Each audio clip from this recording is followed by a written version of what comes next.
Assalamu alaikum, I'm Aisha and you're watching Samaa News. Here are today's headlines. A new United Nations report has confirmed the active presence of Al-Qaeda and Fitna al-Khawari in Afghanistan, warning that terrorist groups are operating freely under the country's informal authorities. The UN's 46th Analytical Support and Sanctions Monitoring Report says the situation poses a serious threat to regional and global security, signalling a dangerous resurgence of terrorism in the region. Pakistan and the Afghan Taliban regime have agreed to a 48-hour ceasefire, the Ministry of Foreign Affairs has confirmed. Officials say the truce was requested by the Afghan Taliban and finalised through mutual consent, following days of heightened tensions along the border. Meanwhile, Pakistan has kept all border crossings with Afghanistan closed to ensure national security after repeated provocations from across the border. The closure aims to curb illegal movement and protect trade convoys as authorities maintain full control along the frontier. The head of Britain's MI5 has expressed frustration over the collapse of a major China spying case that sparked scrutiny of the government's handling of national security. The Crown Prosecution Service recently dropped charges against two British nationals accused of spying for Beijing between 2021 and 2023, a move that MI5 says comes as China continues to pose a daily security threat to the UK. Britain is facing a rising threat from hostile states, including Russia, Iran and China, while the terrorism risk remains huge, according to MI5 Director General Ken McCallum. He says there's been a 35% surge in people under investigation for state-linked activity, warning that these nations are increasingly using the same ugly tactics often employed by terrorist groups like Al-Qaeda and Islamic State. US President Donald Trump says Indian Prime Minister Narendra Modi has pledged to stop buying oil from Russia. And Trump says he will next try to get China to do the same, as Washington intensifies efforts to cut off Moscow's energy revenues. Trump has recently targeted India for its Russian oil purchases, imposing tariffs on Indian exports to the US to discourage the country's crude buying. Oil prices have risen around 1% after US President Donald Trump said Indian Prime Minister Narendra Modi has pledged his country would stop buying oil from Russia, a move that could drain supply elsewhere.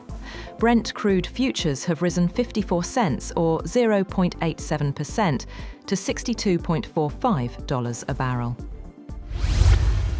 US President Donald Trump has confirmed that he has authorized the CIA to conduct covert operations in Venezuela. Trump says his administration is also considering land-based military action inside the country, as tensions with Caracas intensify following multiple deadly US strikes on Venezuelan boats in the Caribbean in recent weeks. Planning has begun for an international force to go into Gaza to stabilize security in the Palestinian enclave. One of the top requirements of US President Trump's 20-point Gaza plan is formation of a US-backed stabilization force. The United States has agreed to provide up to 200 troops to support the force without being deployed in Gaza itself. French Prime Minister Sébastien Lecornu is expected to survive two no-confidence votes in Parliament after offering to suspend President Emmanuel Macron's pension reform in a bid to win support from the left. Lecornu faces the risk of an even shorter second term until his pension reform concession eased political tensions. Gold smuggling into India has surged ahead of the festive season as prices hit new highs. Officials say the illegal trade is rising again, despite a major drop last year, when the government cut import taxes on gold from 15% to 6% to curb smuggling. India remains the world's second largest buyer of the precious metal.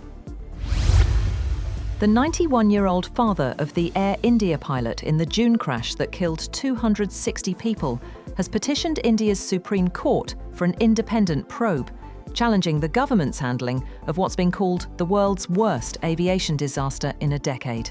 The crash occurred shortly after takeoff from Ahmedabad in western India.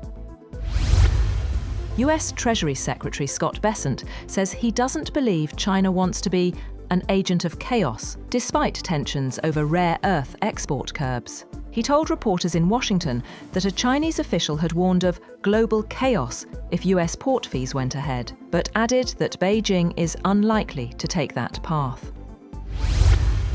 China has warned the European Union against setting preconditions for Chinese investments, saying it firmly opposes forced technology transfers and protectionist practices.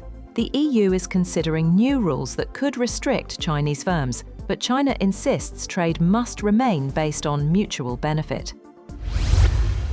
A new investigation has concluded that OceanGate's Titan submersible imploded during its 2023 expedition to the Titanic wreck due to poor engineering and repeated failures to properly test the vessel. The US National Transportation Safety Board says the design process was inadequate and the sub failed to meet basic strength and durability standards. All 5 people on board, including OceanGate's CEO, were killed in the catastrophic implosion.